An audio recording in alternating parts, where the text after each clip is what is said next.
चलो आज हमें पढ़ना है लिपिड्स, है ना। लिपिड्स से पहले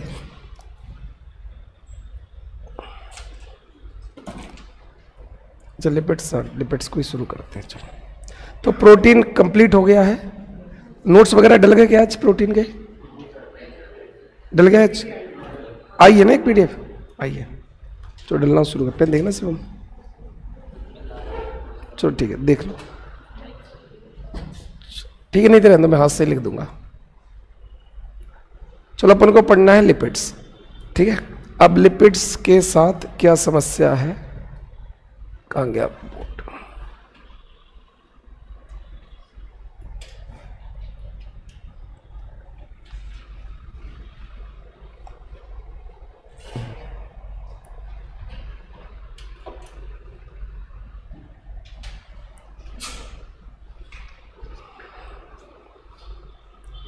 प्रोटीन में किसी को कोई डाउट है? पढ़ रहे हो वापस? शुगर वाला कल छुट्टी है घेर की, तो परसों आपको सुबह बुला लेंगे, है ना। परसों सुबह आ सकते हो ना आप लोग? ठीक है, तो सुबह जल्दी बुला लेंगे। 8 से 9 आ सकते हो? उठ जाते हो? हाँ भले 8 से 9, ठीक है, 8 से 9 बुलाते हैं तुम लोगों को।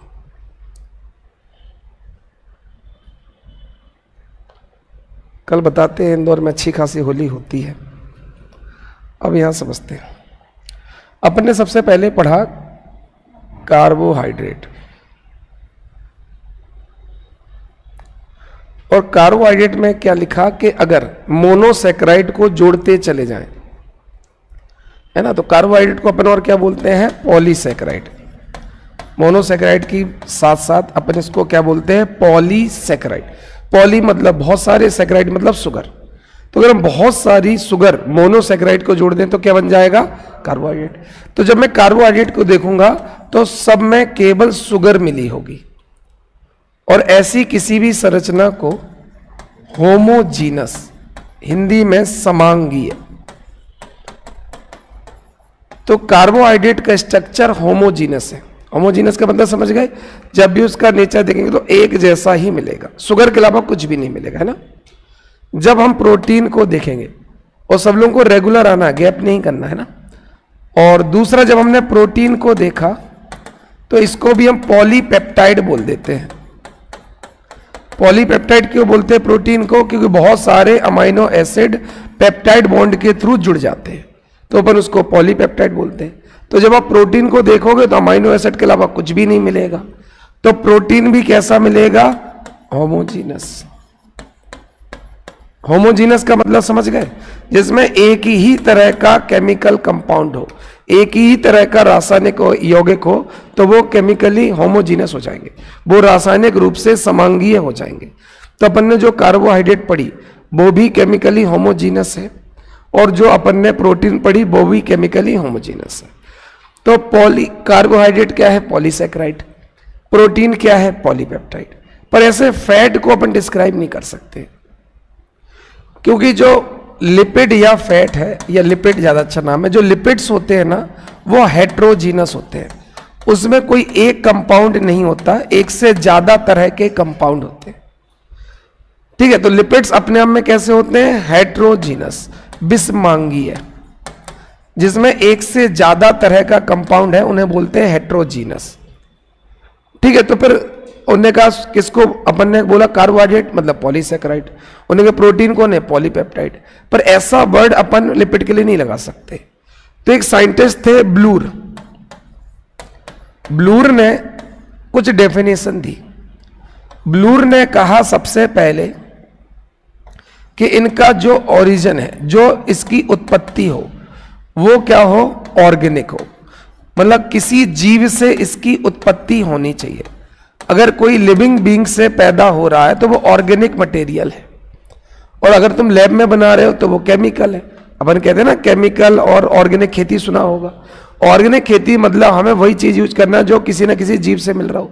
उन्होंने कहा फॉर मेन्योर या फर्टिलाइजर गोबर यूज करना, तो गोबर किससे मिल जाता? गाय से। एज अ पेस्टिसाइड, कीटनाशक नीम की पत्ती चाहिए, गौमूत्र चाहिए। तो इसलिए उस खेती को क्या बोलेंगे? ऑर्गेनिक।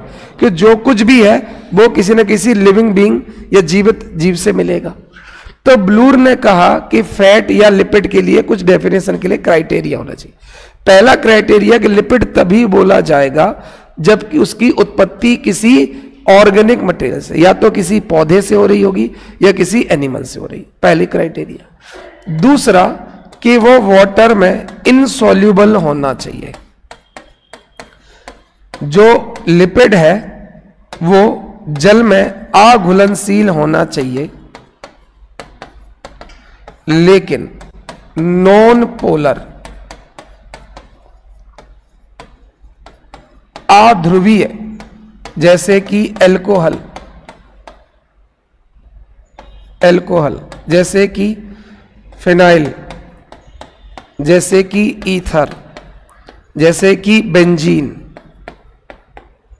मतलब पानी में नहीं घुलना चाहिए, पर किसी भी नॉन पोलर सॉल्वेंट, किसी भी अध्रुवीय विलायकों में घुल जाना चाहिए।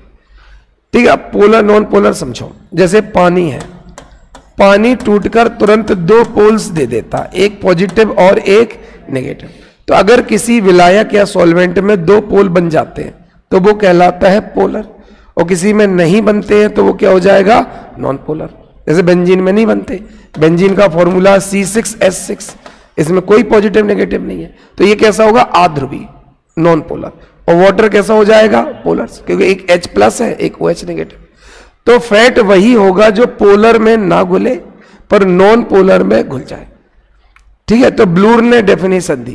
पहला क्राइटेरिया क्या है, ऑर्गेनिक ओरिजिन, किसी जीव से उत्पन्न होना चाहिए, चाहे एनिमल हो चाहे प्लांट।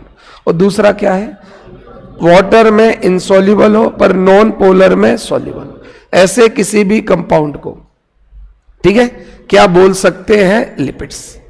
ठीक है, हर किसी को लिपिड नहीं बोल सकते, अगर ये कुछ क्राइटेरिया पूरा हो रहा है तो ही लिपिड बोलेंगे। ठीक है, चलो अब लिपिड होते क्या है समझते हैं। तो अपन को अब समझना है, तो ये इंट्रोडक्शन तो समझ में आ गया कि हर किसी को अपन लिपिड नहीं बोल सकते। ब्लूर ने दो क्राइटेरिया दिया, एक तो कार्बनिक उत्पत्ति, ऑर्गेनिक ओरिजिन होनी चाहिए, और दूसरा पानी में तो घुलनशील है पर जो नॉन पोलर, इन्होंने नॉन पोलर नहीं लिखा पर वो नॉन पोलर, जैसे ईथर, क्लोरोफॉर्म, बेंजीन, इन सब में सॉल्युबल होना चाहिए। तो अगर ये दो क्राइटेरिया फिट हो रहा है तो उसको क्या बोलेंगे, लिपिड्स। तो लिपिड्स का मतलब समझ में आ गया। अब इसको पॉली से तो नहीं बता सकते, क्योंकि ना तो ये पॉलीसैकेराइड जैसा होमोजीनस है, ना पॉलीपेप्टाइड जैसा। होमोजीनस समझ में आ गया। अब इसमें अलग अलग मटेरियल है तो पॉली वर्ड नहीं लग सकता। जैसे अपन पॉलीथीन पढ़ते हैं और ये सामान किस में ले जाते हैं, पॉलीथीन, कि वो ईथीन से बनता है, तो अपन कहते भाई ये तो पॉलीथीन है। ठीक है, चलो वर्गीकरण ये कहां से आ गया, चलो ठीक है। अब इसी में लिपिड समझेंगे ध्यान से। सबसे पहले लिपिड का क्लासिफिकेशन पढ़ेंगे, इसमें लिपिड की डेफिनेशन भी पढ़ेंगे। लिपिड तीन तरह का पढ़ना है। एक पढ़ना है सिंपल, सिंपल मतलब जिनसे लिपिड बनता है बस वो होना चाहिए। दो चीजों से बनता है, अभी देखेंगे। दो चीजों से लिपिड बनता है बस अगर वो है, और तीसरा कुछ भी नहीं है, तो उसे क्या बोलेंगे, सिंपल लिपिड। सर इतनी देर से लाइव शो हो, ये लाइव तो काफी पहले से चल रहा। अगर उसमें कुछ और भी मिला दिया, कोई भी तीसरी चीज, तो उसे बोलेंगे कंपाउंड लिपिड। दो चीजों से लिपिड बनता है, अगर केवल वो चीज है तो सिंपल लिपिड, दो के अलावा तीसरा भी आ चुका है तो कंपाउंड। तीसरा क्या हो जाएगा, डेराइव्ड। सिंपल और कंपाउंड से जो डेराइव्ड हो जाए, या तो सिंपल से बन जाए या कंपाउंड। ऐसा अपन ने पहले भी पढ़ा था, डेराइव्ड प्रोटीन। सिंपल और कॉन्जुगेटेड से जो बन जाए उसी को क्या बोलते थे, डेराइव्ड। ऐसे सिंपल और कंपाउंड से जो बन जाए उसे क्या बोलेंगे, डेराइव्ड। तो लिपिड्स कितने तरह के होंगे, तीन, सिंपल, कंपाउंड। ठीक, तो पहले अपन सिंपल समझते हैं, सिंपल लिपिड की बात करते हैं। तो अपन को दो चीजें मिलाना, देखो ध्यान से। अपन को एक एल्कोहल चाहिए, ठीक है, लिखने मत बैठा करो, है ना, बिना समझे क्या लिखोगे, यहां समझो। एक एल्कोहल चाहिए, ठीक है। एल्कोहल मतलब जिसमें OH ग्रुप फ्री हो, तो OH मतलब एल्कोहल, ठीक है। और साथ में अपन को फैटी एसिड चाहिए। दो चीजें चाहिए, कौन कौन, एल्कोहल और फैटी एसिड। इनको जोड़ दो, हमें एल्कोहल और फैटी एसिड को जोड़ना है। जैसे हम इन दोनों को जोड़ते हैं तो उसे बोलते हैं fatty acid esters. Fatty acid में एल्कोहल को जोड़ने पे क्या मिलेगा? ईस्टर्स ऑफ फैटी एसिड, वसीय अम्लों के ईस्टर्स, और इन्हीं फैटी एसिड के ईस्टर्स को लिपिड बोलते हैं। सिंपल लिपिड का मतलब समझ में आ गया? फैटी एसिड और अल्कोहल को मिला देने पर क्या बन जाता है?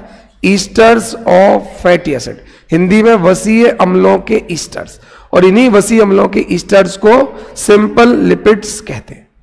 बस बिल्कुल सिंपल, अल्कोहल और फैटी एसिड, और कुछ नहीं होना चाहिए। अगर केवल ये दो चीजें, कौन कौन? अल्कोहल और वसीय अम्ल, फैटी एसिड, अगर दो चीजें बस हैं, कौन कौन? एक तो फैटी एसिड और एक अल्कोहल, तो उसी को क्या कहते हैं? Simple lipids. तो जब भी एक फैटी एसिड मतलब वसीय अम्ल अल्कोहल से क्रिया करता है तो सिंपल लिपिड्स या ईस्टर्स ऑफ फैटी एसिड मिलते हैं। तो सिंपल लिपिड का मतलब समझ में आ गया? केवल दो चीज होनी चाहिए, कौन कौन सी? अल्कोहल और फैटी एसिड। क्या बोलते हैं दोनों को मिलाकर? Esters of fatty acid. तो सिंपल लिपिड कुछ नहीं है, केवल फैटी एसिड के ईस्टर्स। ठीक है, ईस्टर्स मतलब दो चीजें। क्लियर? ठीक है। अब सिंपल लिपिड्स आपको दो तरह के पढ़ना है, एक है फैट एंड ऑयल, और एक पढ़ना है वैक्स मतलब मोम। सिंपल लिपिड को अपन को दो तरह का पढ़ना है। तो सबसे पहले अपन ने लिपिड के कितने टाइप पढ़े? तीन। कौन कौन?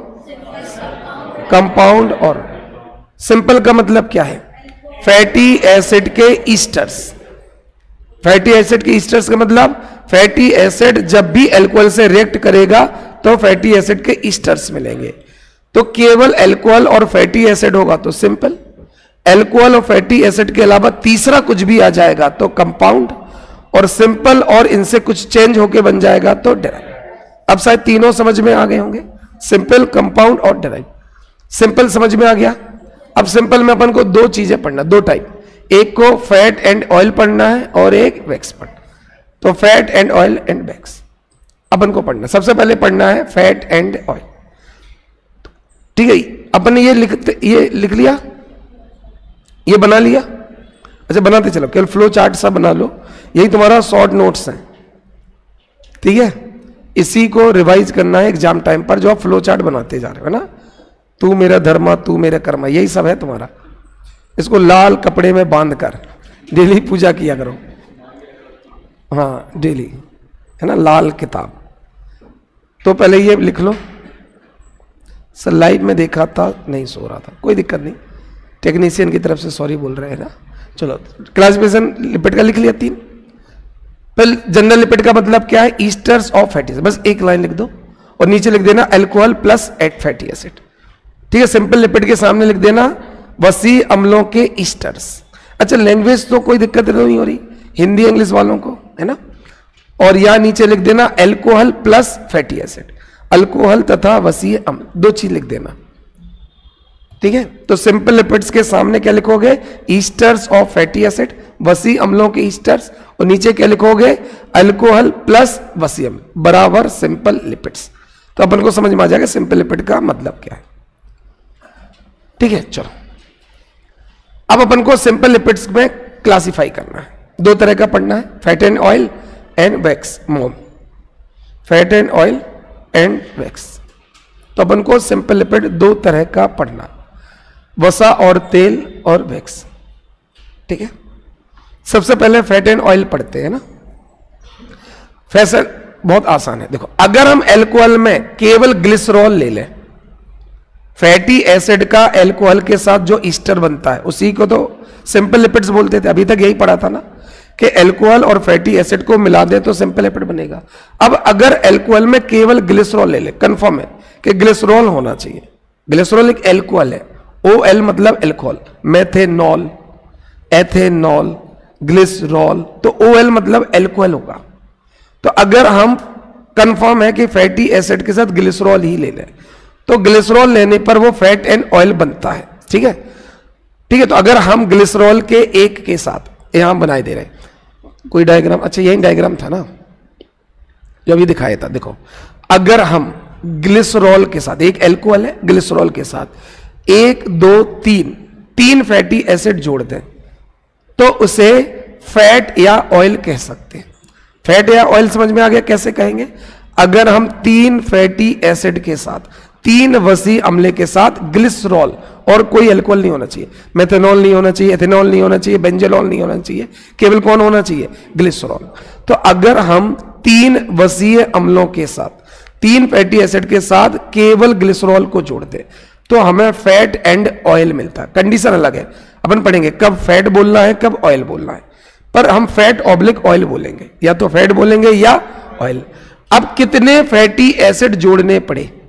3। देखो ना, 1 2 3, यह लिखा भी है। एक ग्लिसरॉल के साथ कितने फैटी एसिड जोड़ने पड़े? तो इस तरह के फैट या ऑयल को ट्राइग्लिसराइड बोलते हैं। तो फैट या ऑयल को हम ट्राइग्लिसराइड बोल सकते हैं क्या?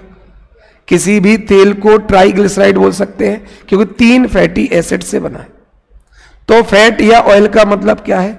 जब भी फैटी एसिड ग्लिसरॉल के साथ ईस्टर बनाए तो उसे फैट या ऑयल बोलते हैं, वसा या तेल। इस वसा या तेल को हम ट्राइग्लिसराइड भी बोल सकते हैं। क्यों? क्योंकि फैट या ऑयल बनाने में 3 फैटी एसिड यूज होते हैं। ये बात समझ में आ गई? तो अपन ने फैट या ऑयल लिखा, फैट ऑयल में क्या लिखा कि अगर फैटी एसिड ग्लिसरॉल के साथ ईस्टर बनाए, ठीक है, क्लियर? तो उसे क्या बोलेंगे? Fat and oil. Fat and oil का दूसरा नाम क्या होगा? ट्राइग्लिसरॉइड। ट्राई क्यों बोलते हैं? क्योंकि 3 फैटी एसिड लगना है। ये बात समझ में आ गई? ट्राइग्लिसरॉइड समझ में आ रहा है? अच्छा, फैट और ऑयल समझ में आ गया? फैट एंड ऑयल क्या लिपिड है? लिपिड है कि नहीं है? क्यों है? अच्छा, सिंपल लिपिड क्यों है? एल्कोहल और फैटी एसिड, कुछ नहीं है। 3 फैटी एसिड है और एक एल्कोहल, पर एल्कोहल ग्लिसरॉल होगा, बस यही तो कंफर्म करना है ना। अगर ग्लिसरॉल के अलावा कुछ और मिलाओगे तो फैट ऑयल नहीं होगा। फैट ऑयल कब होगा? जब 3 फैटी एसिड, वो भी 3 फैटी एसिड के साथ ग्लिसरॉल एल्कोहल के रूप में उपस्थित होगा। ठीक है, तो हम फैट या ऑयल को ट्राइग्लिसराइड बोल सकते हैं। ठीक है, अब ये ट्राइग्लिसराइड 2 तरह का हो सकता है। अच्छा, इसमें ये समझो, अगर हम फैटी एसिड सैचुरेटेड ले रहे हैं, अब इसका मतलब क्या है? ध्यान से समझो। एक वर्ड तुम्हें समझना है, सैचुरेटेड और अनसैचुरेटेड। यह ध्यान से समझो। अभी तक जितनी बातें वो दिमाग में चढ़ रही हैं, चलो अब इसके आगे समझना। 2 शब्द समझना है, एक सैचुरेटेड और एक अनसैचुरेटेड, संतृप्त और असंतृप्त। यहां ध्यान से समझना। एक कार्बन मैक्सिमम कितने बॉन्ड बना सकता है? 4। इससे ज्यादा तो बना नहीं सकता, पर 4 तब बना सकता, 4 बना सकता तो 4 से जुड़ सकता, A B C D। इसमें भी 4 ही है, देखो बस एक डबल बॉन्ड ही तो कर दिया। ये भी क्या है? 4 ही है। ये भी क्या है? 4 है। पर यहां कितने जुड़ पाएंगे? 3। यहां कितने जुड़ पाएंगे? 2। यहां कितने जुड़ पाएंगे? 2। इसका मतलब अभी ये एक और जुड़ सकता है अगर ये वाला डबल बॉन्ड खत्म कर दे। अगर खत्म कर दे तो क्या एक से जुड़ सकता है? क्योंकि जनरली कार्बन कितने से जुड़ सकता है? तो इनमें से तुम्हें केवल कौन सा कार्बन दिख रहा है जो पूरी तरह से सैचुरेटेड हो चुका है? ऊपर वाला।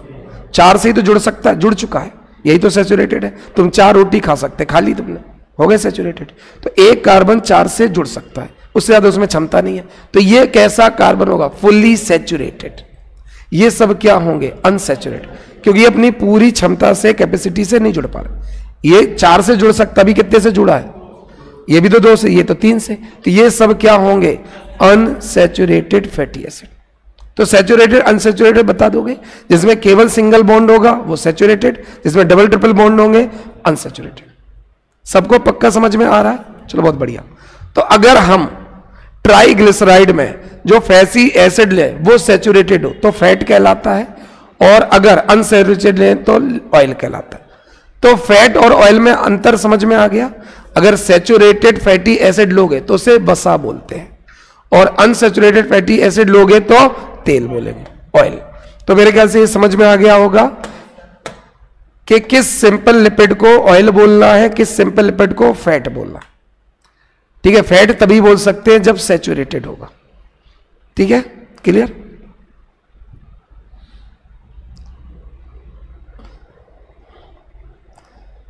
तो ऑयल और फैट कैसे बनते हैं? कैसे बनते, पूछ रहे, मुंडी नहीं लाना। फैट एंड ऑयल कैसे बनते हैं? ग्लिसरॉल और फैटी एसिड से। क्या फैटी एसिड में चेंज होने से फैट ऑयल भी बदल सकता है? कब ऑयल बनेगा? अनसैचुरेटेड। ये बात समझ में आ गया? तो डालडा तेल है कि फैट है? घी और डालडा फैट होगा, तेल क्या होगा? अनसैचुरेटेड। ठीक है, अब ध्यान से, अब चाहे फैट हो चाहे तेल हो, इससे कोई मतलब नहीं, बन चुके हैं। ये भी ट्राइग्लिसराइड होगा, क्योंकि ये भी ग्लिसरॉल को 3 फैटी एसिड जोड़ने से बनेगा, और ये भी क्या होगा? 3 फैटी एसिड को ग्लिसरॉल से।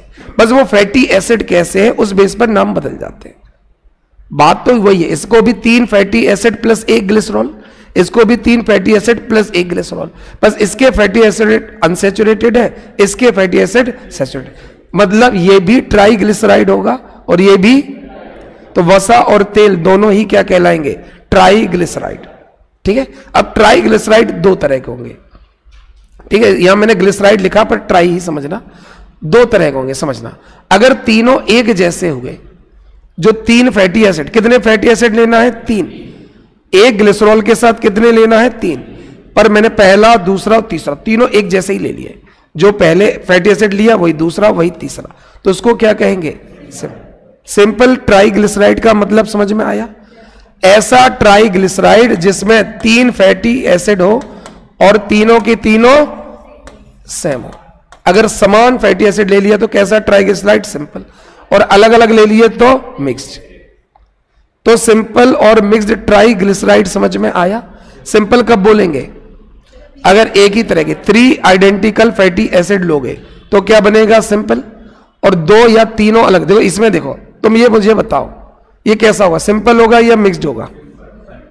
देखो ये वाला फैटी एसिड, ये वाला फैटी एसिड और ये वाला अलग अलग एक है। देखो ना, RCOH, RCOH और RCOH एक जैसे है। देखो ये तो ग्लिसरॉल है, यहां मत देखो, अपन को क्या देखना है? Fatty acid. इस फैटी एसिड में देखो तुम्हें क्या दिख रहा है? तीनों एक जैसे हैं। तो ये कैसा होगा? Simple triglyceride. मुझे बताओ ये सैचुरेटेड या अनसैचुरेटेड? डबल बॉन्ड दिख रहा है? डबल बॉन्ड मतलब फैट या ऑयल? ऑयल है, तो ये ऑयल बनेगा। ये जो ट्राइग्लिसराइड बनेगा ये तेल कहलाएगा। ये समझ में आ गया कौन सा ट्राइग्लिसराइड तेल है, कौन सा फैट है?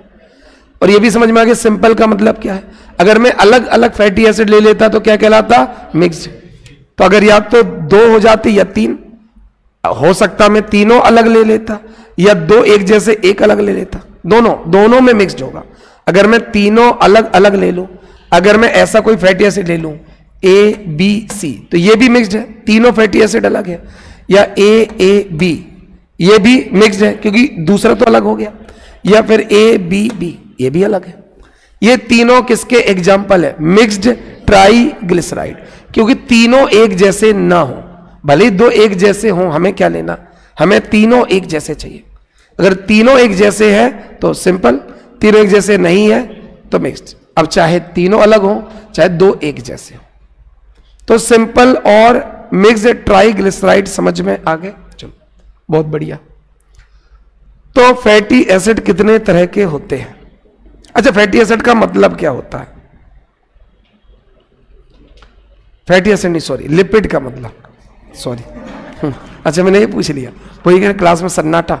लिपिड किसे कहते हैं? फैटी एसिड के esters. Esters of fatty acid are called lipids, है ना? यहां तो कोई दिक्कत नहीं। कैसे बनता है लिपिड? एल्कोहल की रिएक्शन अगर फैटी एसिड से हो जाए। कितने तरह के लिपिड्स होते हैं? 3। कौन कौन? सिंपल, कंपाउंड और डायरेक्ट। सिंपल किसे बोलते हैं? केवल अल्कोहल और फैटी एसिड हो तो सिंपल है। 2 के अलावा तीसरा कुछ भी हो जाएगा और इन दोनों से कुछ भी बन जाएगा तो डायरेक्ट। सिंपल में क्या क्या पढ़ना है? फैट एंड ऑयल पढ़ना है और वैक्स पढ़ना। फैट एंड ऑयल किसको बोलते हैं? अगर हम फैटी एसिड के साथ ग्लिसरॉल, फैटी एसिड कोई भी हो चलेगा, पर अल्कोहल में अगर ग्लिसरॉल हुआ तो वो केवल फैट या ऑयल को क्या ट्राइग्लिसराइड बोल सकते हैं? क्यों बोल सकते हैं? क्योंकि 3 फैटी एसिड है। किसको फैट और किसको ऑयल बोलते हैं? सैचुरेटेड होने पर फैट और अनसैचुरेटेड होने पर ऑयल। बहुत बढ़िया। ईस्टर इसलिए बोलते हैं कि उसमें डाइस्टर बॉन्ड लगते हैं, अल्कोहल और फैटी एसिड जिस बॉन्ड से जुड़ते उस बॉन्ड का नाम है डाई ईस्टर बॉन्ड, इसलिए उसको बोलते हैं esters of fatty acid. Alcohol और फैटी एसिड किस बॉन्ड से जुड़ते हैं? जैसे अपन ने शुगर में क्या पढ़ा था? Glycosidic bond. प्रोटीन में क्या पढ़ा था? Peptide bond. ऐसे यहां कौन सा बॉन्ड लगेगा? Di ester bond. ठीक है, चलो। तो अपन ने फिर सिंपल और मिक्स्ड बता दोगे। तीनों फैटी एसिड एक जैसे होंगे तो सिंपल, अलग अलग हो गए तो मिक्स्ड। बहुत बढ़िया। अब मोम के बारे में बात करते हैं। हाँ, अगर फैटी एसिड को मोनोहाइड्रोक्सी अल्कोहल से मिला दे, एलिफेटिक और एरोमेटिक का मतलब क्या होता है? अगर कोई अल्कोहल सीधा है तो उसे बोलते हैं एलिफेटिक, रेखी है, लीनियर है तो उसे क्या बोलते हैं? एलिफेटिक। और जैसे किसी को साइक्लिक बना देते हैं तो वो सुगंध देने लगता है, और सुगंध देने वाले उसको क्या बोलते हैं? एरोमेटिक। एरोमा मतलब होता है सुगंध, एरोमा मतलब सुगंध। तो जैसे ही किसी स्ट्रक्चर को साइक्लिक बना दो तो वो खुशबूदार पदार्थ में बदल जाते हैं, है ना? तो वो एरोमा प्रोवाइड करते हैं, इसलिए इनको क्या कहते हैं? एरोमेटिक। तो सीधी चेन को क्या बोलते हैं और साइक्लिक को क्या बोलते हैं? एरोमेटिक। तो मोम क्या है? मोनोहाइड्रोक्सी एलिफेटिक अल्कोहल, मतलब ऐसा अल्कोहल जिसमें केवल एक OH, मोनो मतलब कितने? एक, मोनो मतलब एक, OH मतलब हाइड्रोक्सी, ऐसा अल्कोहल जिसमें केवल एक OH हो। क्योंकि अगर अपन ग्लिसरॉल को देखो, ये देखो ग्लिसरॉल में 1 2 3 OH दिख रहा है। ग्लिसरॉल में तो 3 हाइड्रोक्सी ग्रुप है। हमें कैसा अल्कोहल चाहना है? मोनोहाइड्रोक्सी। मोनो मतलब ऐसा अल्कोहल जिसमें केवल एक OH हो। बहुत सारे हो सकते हैं, बहुत सारे हो सकते हैं। मेथनॉल हो सकता है, 1 OH। एथेनॉल हो सकता है, 2 OH है। ये बात समझ में आ गया? बेंजेनॉल नहीं हो सकता। बेंजेनॉल जिसको फिनॉल बोलते हैं, एक्चुअली बेंजेनॉल नहीं, फिनॉल। फिनॉल नहीं हो सकता क्योंकि इन्हें कैसा चाहिए? तो साइक्लिक वाला अल्कोहल नहीं चल सकता। तो फिनॉल से वैक्स नहीं बन सकती। आ रही समझ में? थोड़ी थोड़ी केमिस्ट्री यूज कर रहे हैं कि टॉपिक ही बायोकेमिस्ट्री है, जीवों से मिलने वाली केमिस्ट्री है ना, बायोकेमिस्ट्री। तो एलिफेटिक समझ आ गया, जो सीधे हैं, है ना? कैसे बनेगा देखो, जैसे मुझे मेथेनॉल बनाना है, 3 OH जोड़ दो और एक, वो 3 H जोड़ दो, 1 OH जोड़ दो, बन गया CH3OH और एक कार्बन, इसलिए उसे मेथेनॉल बोलते हैं। ठीक है। एथेनॉल कैसा बनता है? ये वाला, 1 H 1 H 1 H पर 1 H 1 H और OH, सीधा ही है बिल्कुल, एक कार्बन दूसरा, बिल्कुल सीधे चले जा रहे हैं। तो ऐसी सीधे चेन वालों को क्या बोलते हैं? तो फैटी एसिड को कैसे अल्कोहल से जोड़ना चाहिए? एक तो मोनोहाइड्रोक्सी, केवल कितने OH? 1। और चेन कैसी होनी चाहिए? सीधी, मतलब ऐसा कुछ होना चाहिए। चेन चाहे लंबी कितनी भी हो जाए पर चेन सीधी होनी चाहिए और OH 1 होना चाहिए। अगर मोनोहाइड्रोक्सी एलिफेटिक अल्कोहल से फैटी एसिड को जोड़ देंगे तो क्या बन जाती है? मोम, वैक्स। तो वैक्स कैसे बनती है समझ में आ गई? और तेल और वसा कैसे बनता है? ग्लिसरॉल से जोड़ दो, तेल वसा बन जाता है, और मोनोहाइड्रोक्सी एलिफेटिक अल्कोहल से जोड़ दो, मोम बन जाता है, वैक्स। यहां तक समझ में आ रहा है? कंफ्यूज तो नहीं हो रहे? बढ़िया चल रहा सब?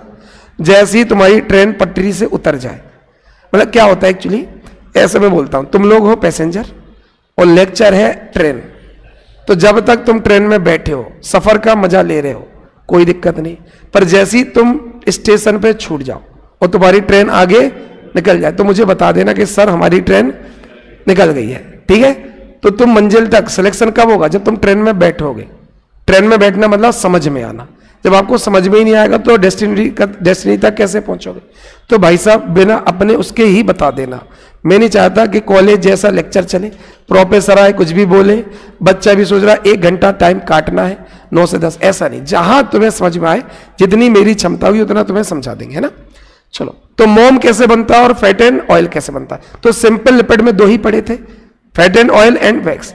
और मोम देखो कैसे कैसे बनता है। ह्यूमन में जो मोम बनता है वो कोलेस्ट्रॉल के ईस्टर से बनता है। हमारे अंदर जो वैक्स निकलता है वो काहे से निकलता है, कोलेस्ट्रॉल से। पौधों में जो मोम मिलती है वो कार्नोबो मोम कहलाती है। पौधों से निकलने वाली वैक्स क्या होगी, कार्नोबो मोम। इंसानों में कौन सी मोम है, कोलेस्ट्रॉल ईस्टर वाली मोम। तो वैक्स, तो ह्यूमन बॉडी में जो वैक्स है वो कोलेस्ट्रॉल ईस्टर से निकलती है। प्लांट की जो वैक्स है वो कार्नोबो है। तो ह्यूमन की वैक्स कोलेस्ट्रॉल ईस्टर है, प्लांट की वैक्स कार्नोबो वैक्स है, ठीक है। इसके बाद जो मधुमक्खियां वैक्स बनाती हैं उन्हें वी वैक्स कहते हैं। मधुमक्खी की वैक्स, मधुमक्खी की मोम। मधुमक्खी क्या क्या बनाती है, एक तो हनी, शहद, और दूसरा मोम। इन दोनों में से मधुमक्खी का खुद का प्रोडक्ट कौन सा है और खुद का प्रोडक्ट कौन सा नहीं है, हनी। शहद उनका प्रोडक्ट, फिर कौन बनाता शहद जब ये नहीं बना रही तो कुछ नहीं, ये तो फूलों का रस, जो फ्लावर का शेप होता है, जूस, उसको पीती है और उसको सलाइवा में मिक्स करती है और उसको फिर थूक देती है। हाँ, लो, तो फूलों के रस, फ्लावर के जूस और इनका सलाइवा को मिलाकर हनी बोलते हैं। तो अगर तुम ब्रेड में शहद मिला के खा रहे हो तो 2 चीजें हैं उसमें, एक तो जिस फ्लावर से उन्होंने जूस लिया वो फ्लावर, प्लस उनका सलाइवा। लो, नहीं मानो, ऐसी सिल्क है, सिल्क का सलाइवा ही तो है, सलाइवा है। जब उसका बच्चा पैदा होता है सिल्क का, ठीक है, तो वो क्या करता है, चारों तरफ सलाइवा को लपेट लेता है, वही लार सूख जाती है, धागा बन जाता है। हाँ, बस बच्चे के बड़े होने से पहले हमें उस बच्चे को मारना पड़ता है, क्योंकि अगर सिल्क का बच्चा बड़ा हो गया तो वो धागा तोड़ के आ जाता है और धागा बेकार हो जाता है। इसलिए उस बच्चे को या तो गर्म पानी में डाल देते हैं, ठीक है, या उस बच्चे को धूप में मारते हैं। हमें बच्चों को मारना है। ऐसे हजारों लाखों बच्चे मार के सिल्क आता है, पर कोई सिल्क की साड़ी पहनता है, कोई सिल्क का रुमाल, सिल्क की चादर। तो जब भी तुम रेशम यूज करो, सिल्क यूज करो, तो समझ जाना कि बहुतों का खून लाश है, ठीक है। तो जो वेजिटेरियन और नॉन वेजिटेरियन का हिसाब किताब चल रहा है, तो वेजिटेरियन तब होगा जब तुम सिल्क यूज नहीं करोगे, समझ रहे, बहुत सारे। और शहद भी तुम्हारे लिए नहीं बना रही हनी बीज, मधुमक्खियों में रानी होती, रानी, उसको खिलाया जाता है। जब तक मधुमक्खी को शहद खिलाया जाएगा तब तक वो फर्टाइल है, बच्चे देती है। जब उसको शहद खिलाना बंद कर देते तो बांझ बन जाती है। तो कभी कभी वहां केवल एक ही महारानी होती है, बाकी लड़कियां उनमें भविष्य के लिए रानियां तैयार करते हैं, तो सबको शहद चटाते हैं, रानियां तैयार करते हैं। तो उसमें यही होता है, बाद में जो रानी बूढ़ी होती है वो छोड़ देती है, फिर नई रानी, ऐसा होता है। तो जिसको शहद खिलाई जाएगी केवल वो ही बच्चे पैदा कर सकती है, और जो केवल बच्चा पैदा कर सकती है वही होगी क्वीन, और कोई नहीं, बाकी सब उसकी सेविका, दासी। लो, रियल में ऐसे ही होता है। पानी, खाना, गर्मी में पंखा, गार्ड सब रहते रानी के। उसको पंखा, हवा भी देते हैं, उसको पानी। जैसे गर्मी का मौसम आएगा तो ये लोग क्या करते हैं, तालाब वालाब से पंख गीले करके लाते हैं और रानी के मुंह में छींटे मारते हैं। बिल्कुल होता है रानी की से, क्योंकि इकलौती है पूरे छत्ते में जो फर्टाइल है। मर गई फिर दूसरे को शहद खिलाओ, पे तैयार करो, ऐसा होता है। और देखो, रानी की सेवा होगी, जितने मेल होते हैं उनकी बहुत सेवा होती है, क्योंकि रानी को कौन फर्टिलाइज करेगा, मेल। फीमेल गैमेट के साथ क्या चाहिए, मेल गैमेट। जितने मेल होते हैं उनके पास फूलों का रस पीने के लिए कोई भी ऑर्गन नहीं होता। जितनी फीमेल होती है वो फूलों से रस पी सकती है, कि भगवान ने उन्हें पोलन शक्कर दिए, चूसने वाले, चूसकांग। मेल में कुछ नहीं दिया। तो फिर क्या होता है, फीमेल पोलन शक्कर लाती है और मेल के मुंह में ऐसे ऐसे जूस देती है, बिल्कुल ऐसे होता है। तो जो मेल मधुमक्खी है वो कुछ नहीं कर सकती, ऐसी लेटी रहती है, ऐसे लेटी रहती मस्त। और जैसी फीमेल आती है तो बोले बेटा मुंह खोलो, तो इनको देते।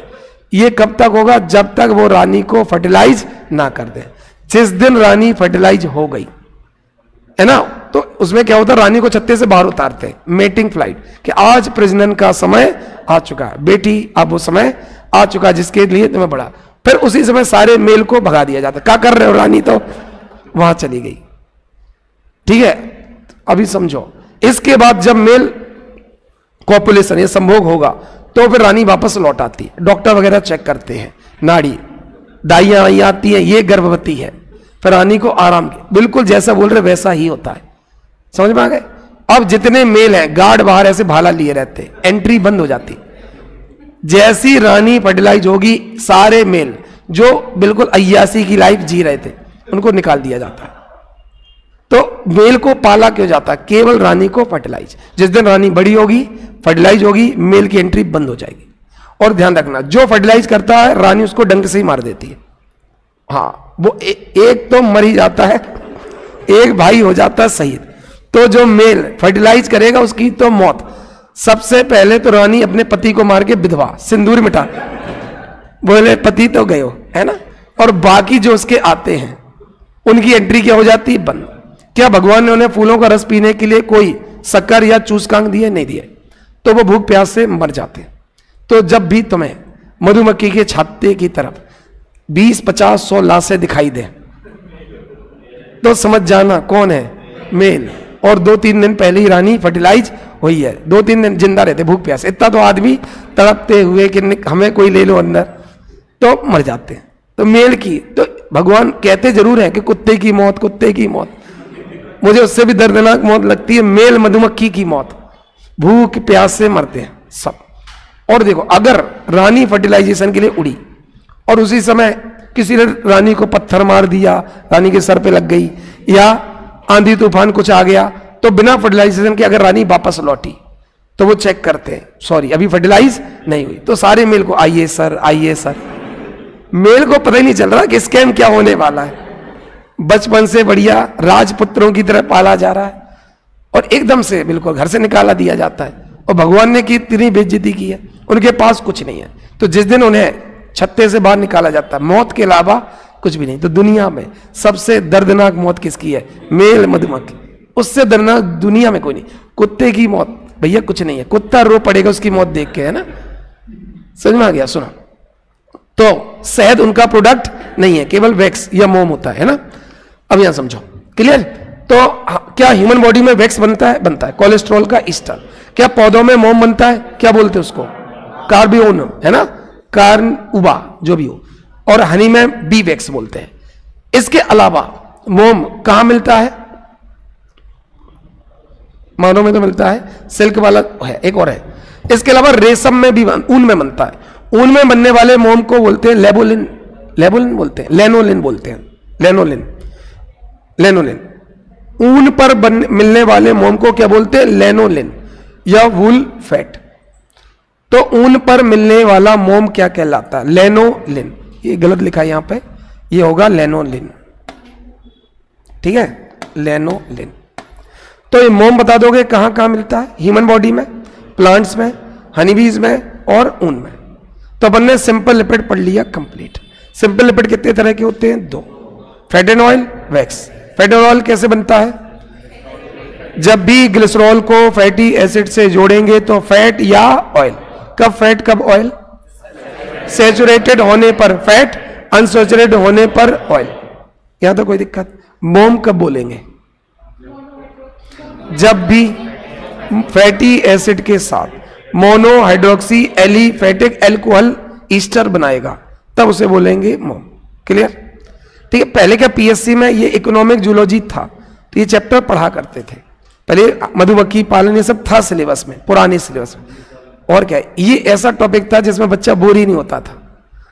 आधे लड़कों की आंखों में आंसू आ जाते थे कि सर हमें लगता था कि जो घर वाले बेइज्जती करते थे हमारी हालत, मेल मधुमक्खी तो हमसे भी बुरे हैं सर, है ना।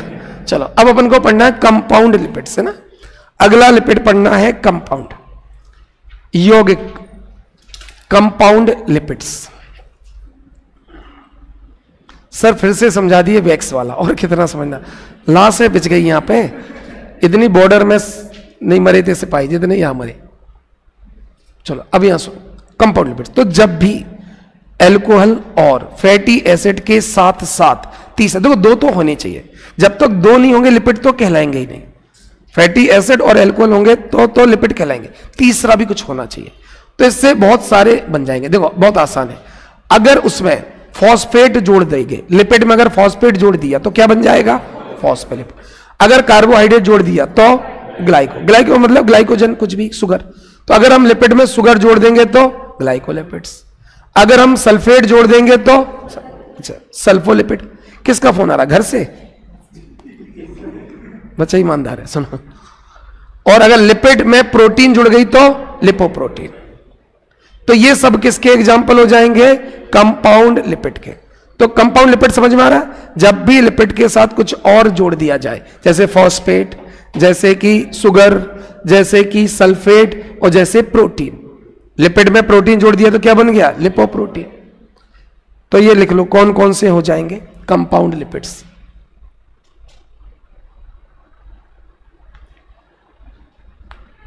कंपाउंड लिपिड्स,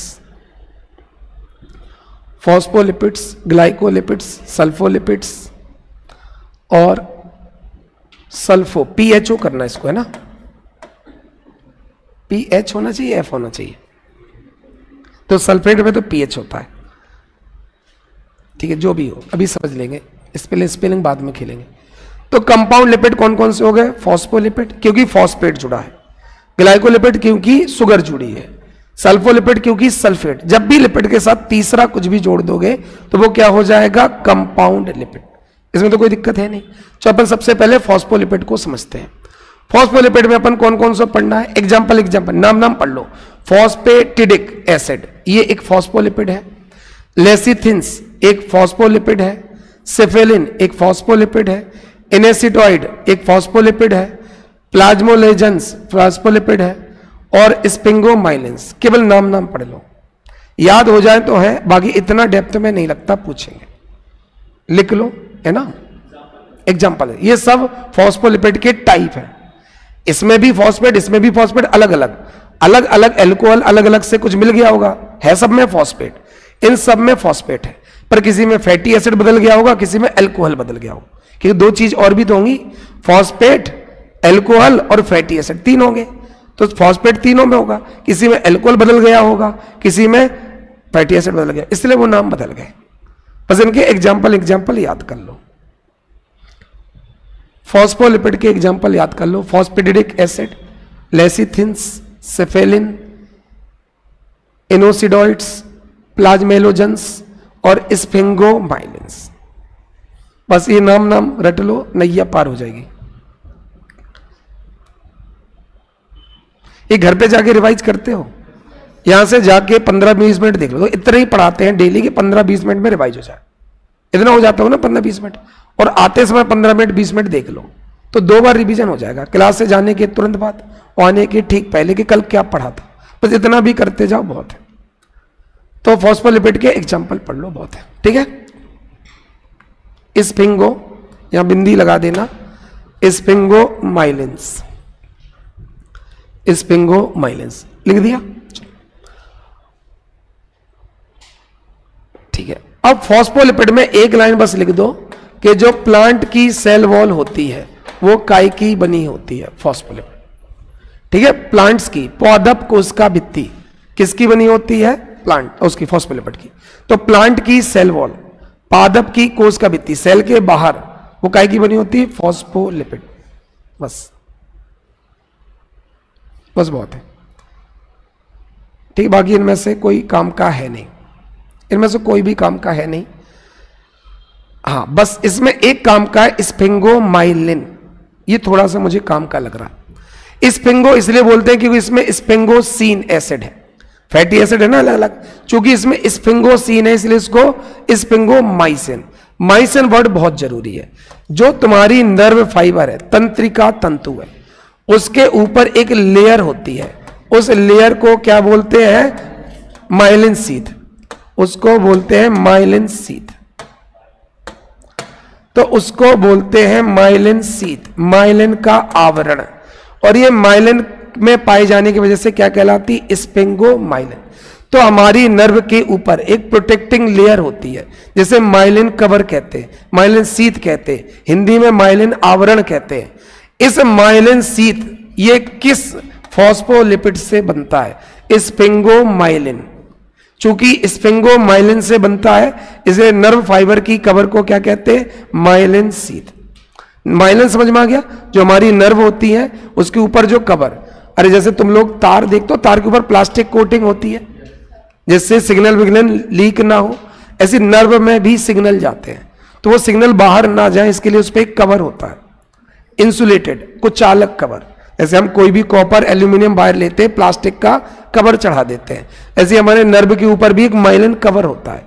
ये माइलिन कवर किस फॉस्फोलिपिड से बनता है? स्पिंगोमाइलिन। स्पिंगो क्यों बोलते हैं? क्योंकि स्पिंगोसीन फैटी एसिड है, और इसको माइलिन क्यों बोलते हैं? क्योंकि ये माइलिन कवर बनाता है। बस ये तुम्हारे लिए थोड़ा सा इंपॉर्टेंट है। तो नर्व फाइबर की जो माइलिन लेयर है या माइलिन सीथ है वो काहे की बनती? स्पिंगोमाइलिन्स। बस कंप्लीट। चलो अब फॉस्फोलिपिड के बाद अगला कौन सा था? ग्लाइकोलिपिड। ग्लाइकोलिपिड का मतलब क्या होगा? Lipid plus sugar. अगर लिपिड के साथ कार्बोहाइड्रेट जोड़ देंगे तो क्या बन जाएगा? ग्लाइकोलिपिड। ठीक है, चलो ग्लाइकोलिपिड्स। ग्लाइकोलिपिड्स में अपन को दो पढ़ना है। एक जो तुम्हारे सेरिब्रम में मिलता है, चूंकि सेरिब्रम में मिलते हैं इसलिए इसको क्या बोलते हैं? सेरिब्रोसाइट्स। किसमें? सेलोज और फॉस्फोलिपिड।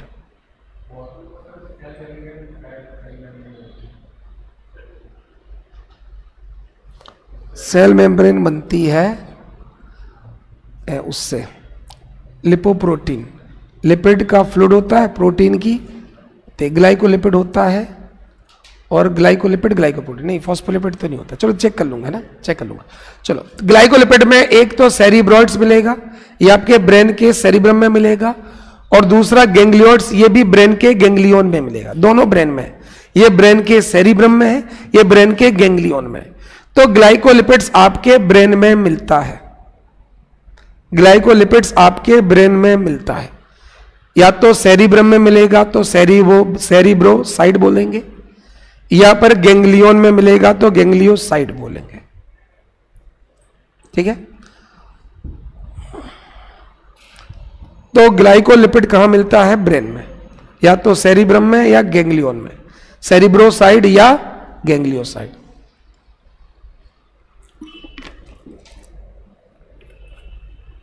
चलो बहुत बढ़िया, ये तो कोई पढ़ने लायक नहीं। अगला है सल्फोलिपिड, कोई इंपॉर्टेंट? लिपोप्रोटीन, कोई मतलब नहीं। चलो अब आओगे डिराइव्ड, बाकी कुछ है नहीं। तो हमने लिपिड के कितने टाइप पढ़े, जल्दी से बताओ कौन कौन? सिंपल लिपिड, कंपाउंड लिपिड और डिराइव्ड लिपिड, व्युत्पन्न लिपिड। तो सरल, यौगिक और व्युत्पन्न। सिंपल में कौन कौन से पढ़े? फैट एंड ऑयल और वैक्स। फैट एंड ऑयल कब बनता है? जब हम सैचुरेटेड, जब हम फैटी एसिड को ग्लिसरॉल से जोड़ दें। अगर हम फैटी एसिड को ग्लिसरॉल से जोड़ दें तो फैट एंड ऑयल बनता है। अगर सैचुरेटेड होगा तो फैट, अनसैचुरेटेड होगा तो ऑयल। बहुत बढ़िया। वैक्स कब बनता है? जब हम फैटी एसिड को मोनोहाइड्रोक्सी, एक एल्कोहल वाले एलिफैटिक एल्कोहल से जोड़ दें। अगर ग्लिसरॉल से जोड़ेंगे तो फैट एंड ऑयल बनेगा, और मोनोहाइड्रोक्सी एलिफैटिक एल्कोहल से जोड़ देंगे तो क्या बन जाएगा? वैक्स। कंपाउंड में क्या क्या बन सकता है? या तो फॉस्फेट जुड़ा होगा तो फॉस्फोलिपिड, या शुगर जुड़ी होगी तो ग्लाइकोलिपिड, या सल्फर जुड़ा होगा तो सल्फोलिपिड, या प्रोटीन जुड़ी होगी तो लिपोप्रोटीन। और कुछ जुड़ा है क्या? नहीं। तो ये सब किसके उदाहरण हो जाएंगे? कंपाउंड। फिर फॉस्फोलिपिड में बहुत सारे एग्जांपल याद कर लेना। ग्लाइको में कौन कौन से मिलेंगे? या तो सेरिब्रोसाइड मिलेगा या गैंग्लियोइड्स मिलेगा। इसमें केवल तुम्हें वही स्पिंगोमाइलिन याद रखना बस, बाकी इनमें कोई याद नहीं रखना। अब अपन को तीसरा कौन सा पढ़ना है? डिराइव्ड। यहां तक पूरा याद हो चुका है क्लासिफिकेशन, ठीक है, चलो बहुत बढ़िया। अब अपन को पढ़ना है डिराइव्ड। डिराइव्ड में हमें क्या क्या पढ़ना है देख लो। तो सबसे पहले हमें पढ़ना है स्टीरोल्स, फिर पढ़ना है steroids, sterols and steroids, sterols and steroid, sterols and steroid पढ़ना है, फैटी एसिड्स पढ़ना है, सल्फोलिपिड्स पढ़ना है, लिपोप्रोटीन पढ़ना है। चलो, तो ये कौन कौन सा पढ़ना है? Sterols and steroid, fatty acid, sulfolipid और लिपोप्रोटीन। इनमें भी ये दो कुछ नहीं पढ़ना है, उसके डायरेक्ट तुम्हें केवल स्टीरोल्स एंड स्टीरॉइड और फैटी एसिड्स पढ़ना है बस। Sterols, steroid and fatty acid, बस ये दो पढ़ना है। ये पढ़ो या ना पढ़ो कोई दिक्कत नहीं। चलो, सबसे पहले स्टीरोल और स्टीरॉइड पढ़ लेते हैं। सबसे पहले स्टीरॉइड पढ़ लेते हैं।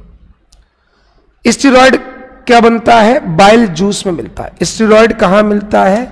बाइल। गॉल ब्लैडर का नाम सुना है? जो गॉल ब्लैडर कौन सा जूस बनाता है? बनाता नहीं, सीक्रेट करता है। बनाता तो लिवर है, तो तुम्हारा गॉल ब्लैडर कौन सा जूस बनाता, सीक्रेट करता है? Bile juice. इस बाइल जूस में कौन सा लिपिड मिलता है? स्टीरॉइड। स्टीरॉइड एक डेराइव्ड का एग्जांपल है, ठीक है। ये क्या होते हैं? इमल्सीफायर होते हैं। तो स्टीरॉइड में जो कॉलिक एसिड है, स्टीरॉइड तो नहीं, स्टीरॉइड में जो कॉलिक एसिड है ये मिलता है। चलो, स्टीरॉइड है ना, स्टीरॉइड में जो कॉलिक एसिड है ये मिलता है बाइल जूस में। यहां इसको लिख लेना, CHOLIC, ये मिलता है बाइल जूस में। देखो, सबसे पहले अपन ने डिराइव्ड में क्या क्या पढ़ना है? स्टीरोल्स, स्टीरॉइड्स और फैटी एसिड, बस इतना पढ़ना है। स्टीरोल्स में हमें क्या पढ़ना है? सब स्टीरॉइड्स में सबसे पहले कॉलिक एसिड कहां मिलेगा? बाइल जूस में। और आपने ये लाइव क्लास खत्म होने के बाद कमेंट रिप्लाई कर देना। चलो, बाइल जूस में, बाइल जूस का काम क्या है? इमल्सिफिकेशन, इमल्सीकरण। क्या होता है इमल्सिफिकेशन? मतलब अगर जटिल से सरल बना दिया तो वो तो डाइजेशन हो जाएगा, इमल्सिफिकेशन नहीं होगा। देखो, समझो ध्यान से, ये है एक बड़ी फैट ड्रॉप। अब इसका हम सरफेस एरिया या पेरीफेरी निकालेंगे तो 2πr से ही निकालते। सरफेस कितनी है, किससे निकालते? 2πr। अगर मैं इसको बहुत छोटी छोटी ड्रॉप्स में तोड़ दूं और मैं सबका 2πr निकालूंगा तो ज्यादा निकलेगा। ये बात समझ में आ रही है? और चूंकि सर्कल नहीं, सरफेस एरिया, तो जब बड़ी ड्रॉप को छोटी छोटी ड्रॉप पे तोड़ते हैं तो उसका सरफेस एरिया बढ़ जाता है। इस अकेले का सरफेस एरिया इन सबके सरफेस एरिया से कम होगा। ये बात समझ। एक बूंदी का लड्डू लो, उसका सरफेस एरिया निकालो, उससे सारी बूंदी अलग कर दो। अब सारी बूंदियों का सरफेस एरिया निकालो, उन सबका सरफेस एरिया उससे बहुत ज्यादा होगा।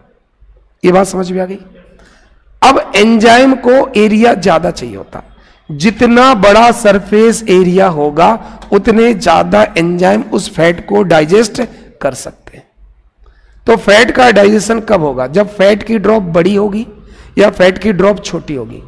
स्मॉलर फैट ड्रॉप्स का डाइजेशन ज्यादा अच्छा हो सकता है, और बड़ी ड्रॉप को छोटी ड्रॉप में तोड़ना इमल्सिफिकेशन होता है, डाइजेशन नहीं। जब ये इमल्सिफाइड हो जाएगी तो इसका एंजाइम क्या करेंगे? डाइजेशन करेंगे। तो बाइल जूस फैट को डाइजेस्ट नहीं करता है, एक लार्जर फैट ड्रॉप को स्मॉलर फैट ड्रॉप्स में तोड़ देता है, जिससे एंजाइम को डाइजेस्ट करने के लिए ज्यादा सरफेस एरिया मिल सके और फैट का डाइजेशन आसानी से हो सके। ये बात समझ में आ गया? ये काम कौन कर रहा? Bile juice. और बाइल जूस में कौन कर रहा है? Colic acid. Actually colic acid नहीं करता, कॉलिक एसिड सॉल्ट बनाता है। एसिड क्या होता है? जब भी बेस से मिलता है, जब भी अम्ल क्षार से मिलता है तो सॉल्ट, लवण बनते हैं, ठीक है। जैसे NaCl, जब भी NaOH HCl से मिल जाएगा तो सॉल्ट बन जाएगा, नमक, ऐसा है। तो एक्चुअली कॉलिक एसिड नहीं करता, कॉलिक एसिड के सॉल्ट करते हैं। जैसे सोडियम कॉलेट, ठीक है। सोडियम क्या है? बेस। कॉलिक एसिड क्या है? एसिड। दोनों को मिला दो, बन जाता है सॉल्ट। ये सॉल्ट इमल्सिफाई करता है। इमल्सिफिकेशन समझ में आ गया? बाइल जूस में कुछ सॉल्ट होते हैं। सॉल्ट कैसे बने? तो इस बाइल में एक एसिड होगा, इस एसिड का नाम क्या होगा? Colic acid. तो स्टीरॉयड का एक एग्जांपल है कॉलिक एसिड। जो बाइल में एसिड है वो कौन सा एसिड है? कॉलिक। ये सॉल्ट बनाता है जिससे इमल्सिफिकेशन होता है। ये बाइल किसने बनाया है? लिवर ने। और ये पित्त रस बाइल जूस स्टोर कहां होता है?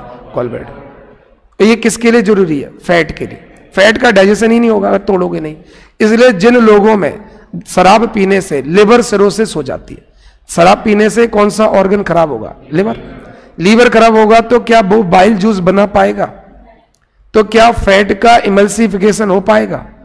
तो कभी भी लिवर सिरोसिस वाले पेशेंट से मिलना जिनका आखिरी समय चल रहा हो, उनके हाथ पैर बिल्कुल दुबले दुबले रहते हैं क्योंकि फैट ही खत्म है। फिर डॉक्टर कहता है भैया तेल घी छोड़ दो कि तुम फैट पचा ही नहीं पाओगे। फैट पचाने के लिए उसका इमल्सिफिकेशन जरूरी है। तो लिवर कभी किसी को डाइजेस्ट नहीं कर सकता, पर लिवर डाइजेशन में हेल्प करता है। लिवर में कोई भी डाइजेस्टिव एंजाइम नहीं होता, वो थोड़ी डाइजेस्ट कर रहा है, वो केवल बड़ी ड्रॉप को छोटी ड्रॉप में तोड़ा जैसे उसका इजीली डाइजेशन हो सके।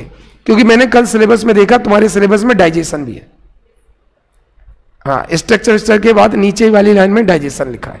तो अपन क्या करेंगे? डाइजेस्टिव सिस्टम पढ़ लेंगे, तो उसमें सबका डाइजेशन एक साथ ही समझेंगे कि कहां पर कार्बोहाइड्रेट डाइजेस्ट हो रहा, कहां पर। तो अलग अलग नहीं पढ़ेंगे, पूरा माउथ से लेकर इंटेस्टाइन तक पढ़ेंगे। तो किसका डाइजेशन कहां और किसका एब्जॉर्प्शन, क्योंकि 2 लाइन लिखी उसमें, किसका डाइजेशन कहां होता है और किसका एब्जॉर्प्शन कहां होता है। ठीक है, ठीक है। तो कल इसको कंटिन्यू करेंगे। कल सुबह, अच्छा कल सुबह, कल नहीं, कल तो घेर है, कल छुट्टी है। तुम लोगों को रंग पंचमी की बहुत बहुत शुभकामनाएं, बधाइयां। ठीक है, और परसों अपन सुबह क्लास लेंगे। ठीक है, तो परसों सुबह, क्योंकि उस दिन मुझे जाना है तो मैं सुबह क्लास लेके जाना चाहता हूं। तो सुबह 8 बजे परसों अपनी क्लास रहेगी। ठीक है, थैंक यू। पढ़ाई वढ़ाई कर रहे हो कुछ?